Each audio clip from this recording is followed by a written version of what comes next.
Assalamualaikum warahmatullahi wabarakatuh. Perkenalkan, nama saya Sanaya dan rekan saya Dwi Royla. Saya Yulia Nur Hasani. Saya Julaisa Najwa. Saya Raffi Kanisa.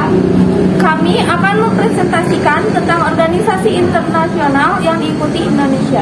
Yang pertama adalah organisasi ASEAN atau kepanjangan dari Association of Southeast Asian Nations atau Perhimpunan Bangsa-Bangsa Asia Tenggara. Merupakan sebuah organisasi geopolitik dan ekonomi dari negara-negara di kawasan Asia Tenggara yang didirikan di Bangkok 8 Agustus 1967. Prinsip dari organisasi ASEAN ini salah satunya yaitu menghormati kemerdekaan, kedaulatan, kesetaraan, integritas wilayah dan identitas nasional seluruh negara anggota ASEAN. Adapun tujuannya yaitu meningkatkan stabilitas dan perdamaian regional yang dapat direalisasikan dengan jalan saling menghormati keadilan. Selanjutnya, adapun organisasi yang kedua, yaitu peran Indonesia dalam UNESCO.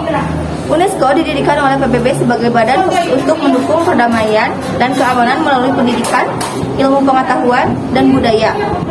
UNESCO didirikan pada 16 November 1945 sesuai konstitusi UNESCO dari hasil sidang umum UNESCO ke-1. Indonesia menjadi anggota UNESCO pada tanggal 27 Mei 1950. Peran Indonesia dalam UNESCO diantaranya adalah Indonesia mengatasi kesulitan finansial yang dialami UNESCO melalui program IFIT, yaitu Indonesia Fund Interest.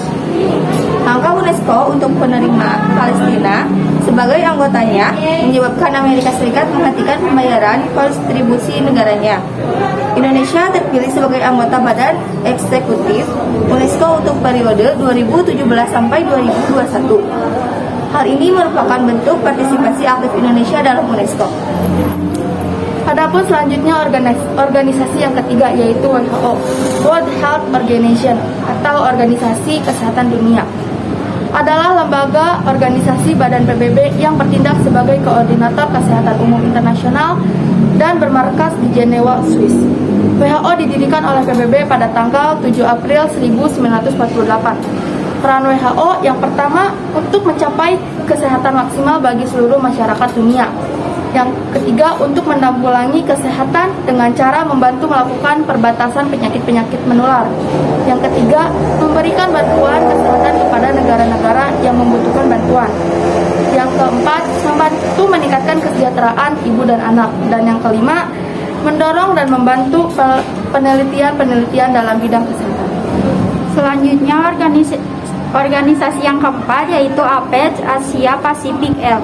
Adalah forum internasional kerjasama ekonomi di arterio, benua Asia dan wilayah di lingkar Samudra Pasifik.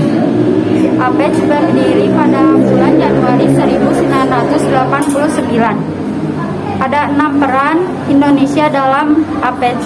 Yang pertama yaitu Ketua APEC, periode APEC.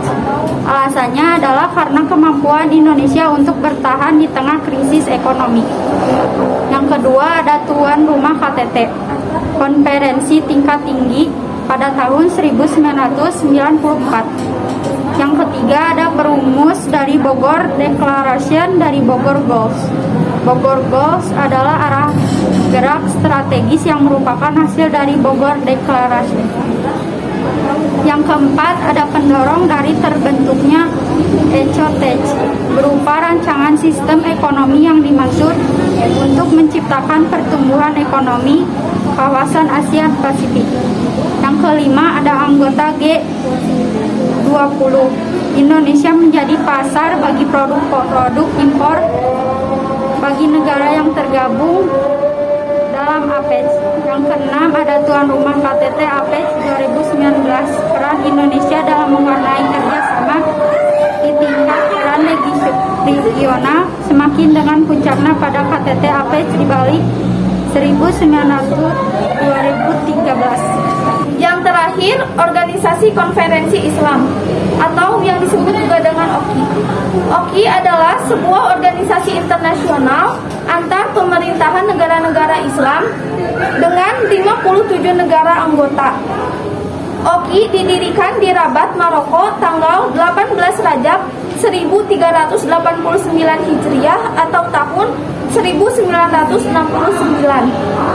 Oki terbentuk sebagai jawaban terhadap Israel yang sudah menduduki wilayah negara-negara Arab dalam Perang Arab-Israel tahun 1967 hingga berakibat dikuasainya Yerusalem oleh Israel. Tujuan Oki adalah 1.